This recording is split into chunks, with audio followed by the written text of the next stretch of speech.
This is a tutorial flight along the Texas Gulf Coast. It's an IFR flight, and we're going to be using just the heading mode, and we'll be using both VORs, NAV1 and NAV2, and we're going to be flying to two different VOR locations, which we'll talk about in a few minutes.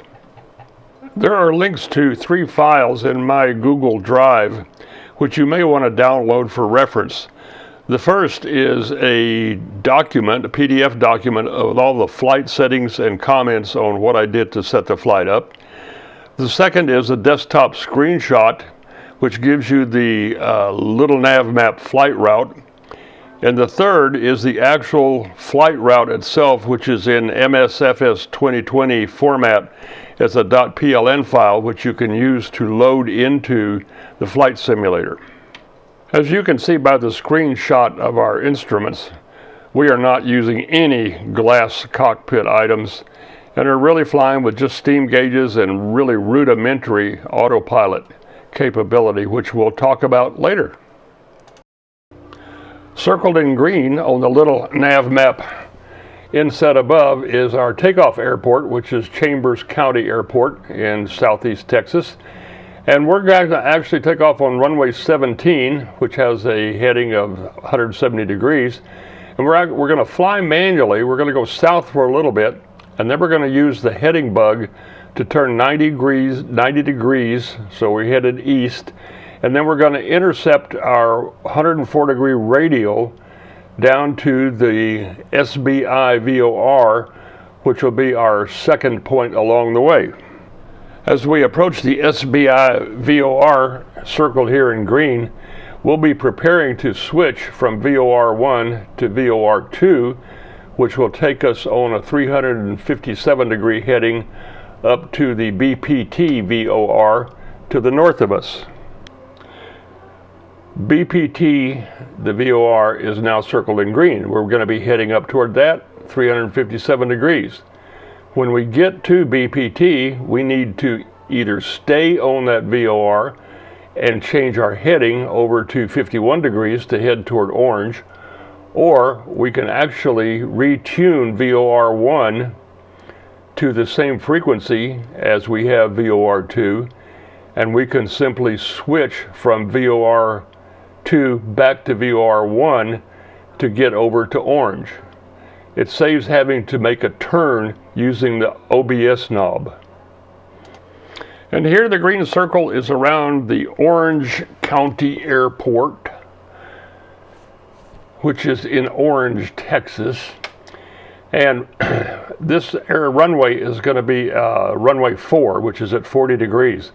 So we're going to have to do a little dog leg as we come in on our 51-degree radial, and then we're going to have to turn and head in at 40 degrees, which turns out we can see the runway plenty ahead of time and can just make that turn manually. We don't need to worry about doing anything fancy like with a heading bug. So let's get on our way.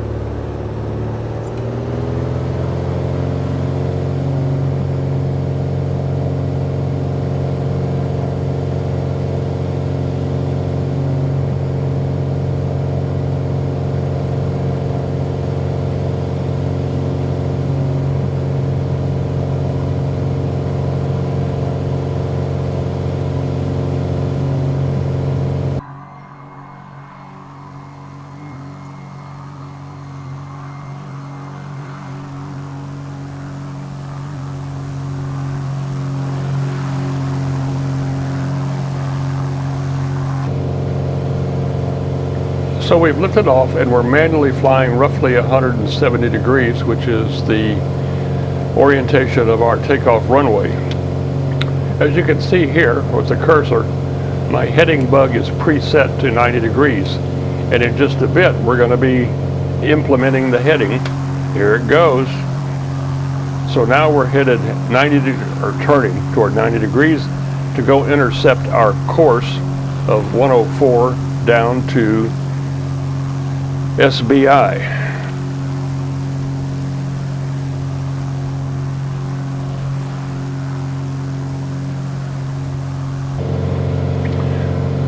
So you can see here that my heading mode has been turned on, and I'm in the heading mode over here, and I'm watching my altitude up here because I'm going to want to implement altitude hold at 1,500 feet. And altitude hold is controlled by the Piper logo right above this knob here that controls your source. And I just now clicked on that, and what you'll see is my vertical speed is coming down, and I'm going to level off at 1,500 feet, and it'll hold it right there until I change something. The PA-28R likes to cruise at a manifold pressure of about 23 and an RPM adjusted by the propeller of about 2,200. And I'm trying to set those up right now.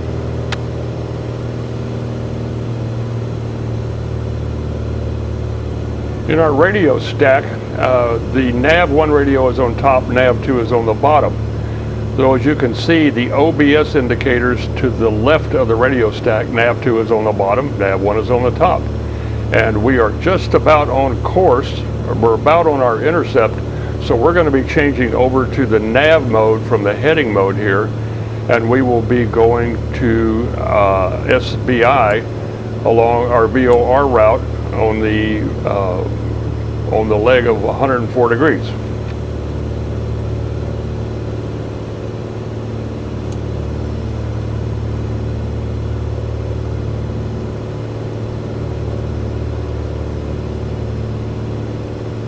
And as you can tell, making that turn from 90 degrees just to 104 degrees is not a very steep turn.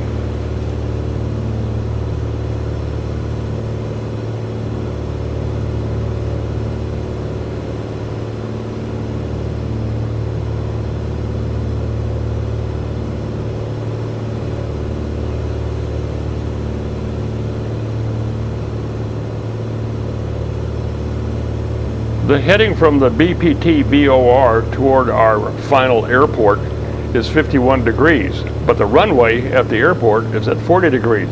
My plan was to set the heading bug up ahead of time to 40 degrees, and when I got close to the airport, I would switch off of navigation back to the heading mode, which would point me right at the runway. You'll hear more about that later.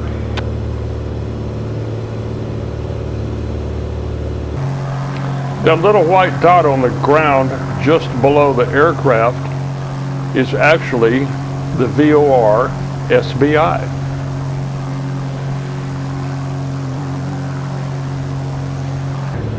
As we actually cross the VOR, we're going to want to change from NAV1 radio to NAV2 radio, and we do that with the little switch I just clicked, and that causes us to turn toward VOR2. We no longer have a need for the NAV1 radio because we're done with VOR1, so we could tune NAV1 up to VOR2 as well and set its OBS for our 51 degree course into our airport.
notice that our nav2 OBS is set for 357 degrees, the correct course up to the BPT VOR.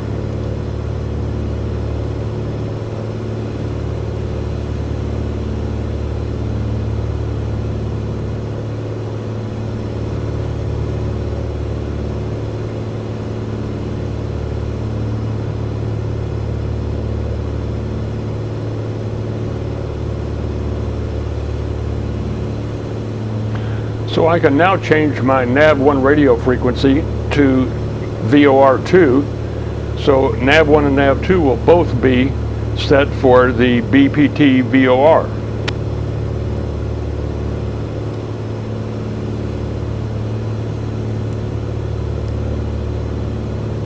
Done. They're both set to 114.5. Now remember, I'm still flying on nav2, which has my course heading at 357 degrees up to BPI. And since I'm not using nav1, I can change its OBS setting to 51 degrees, which is the radial I want to fly out of BPT toward the airport.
I lived in Texas for 26 years, starting in 1953. And one of the things I learned about Texas was it was the Sabine River that separated Texas from Louisiana. And I never will forget the joke. Do you know what the difference is between a coon-ass and a jackass? And the answer was the Sabine River.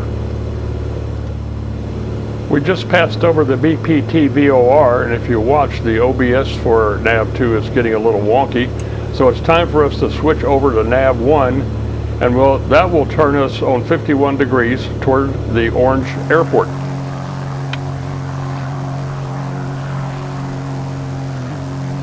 Don't know if you've noticed it or not, but the altitude hold has been doing a really good job keeping us at 1,500 feet.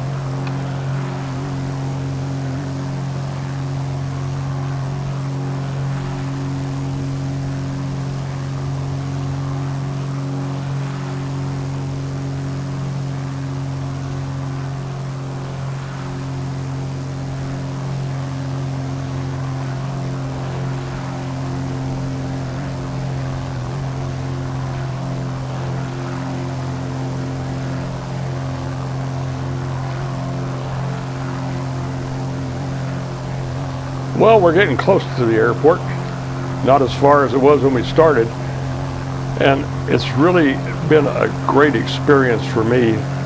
The VOR navigation has been fun. Haven't done that in quite a while, and this aircraft has handled it quite well. It's very capable and very flexible. I haven't yet tried a GPS flight with the Garmin 100, but I'm going to do that sometime in the future, and we'll see how that goes as well. It's a great little airplane.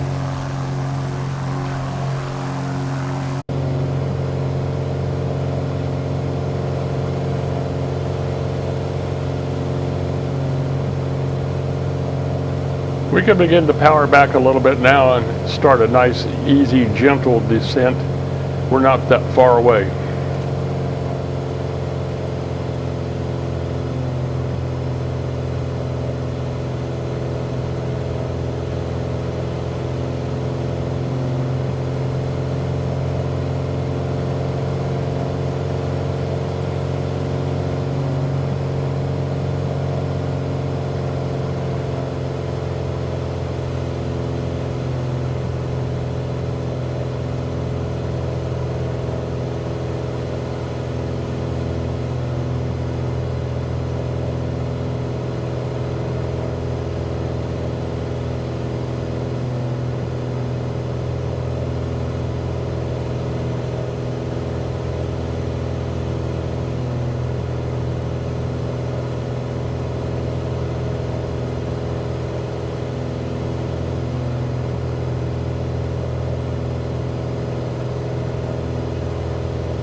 my understanding, if you do an ILS approach with this aircraft, you want to use nav 1, and it will keep you on the localizer headed right to the runway, and it will give you guidance on your glide slope, but it will not do anything to help you stay on it. You have to fly the glide slope yourself, but at least you'll get the guidance.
Time to put the gear down.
Well, that was a one bouncer, but we recovered.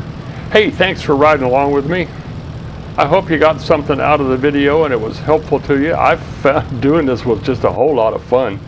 And I'm going to do a couple of more VOR flights and play with flying that Garmin G100 as a GPS. Oh, and here's an instant replay on the landing, courtesy of Flight Recorder. The free version does a very nice job. The bounce is still there, by the way, when we actually get to the runway. Thank you very much.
So when we finally get this thing parked, I'm going to take the drone camera up, and as usual, I'm going to fly up over the airport and do a 360-degree pan, and you'll get a look at the fabulous Orange County Airport in southeast Texas, where it's really wet. Not so much rain-wise, but just a whole lot of water.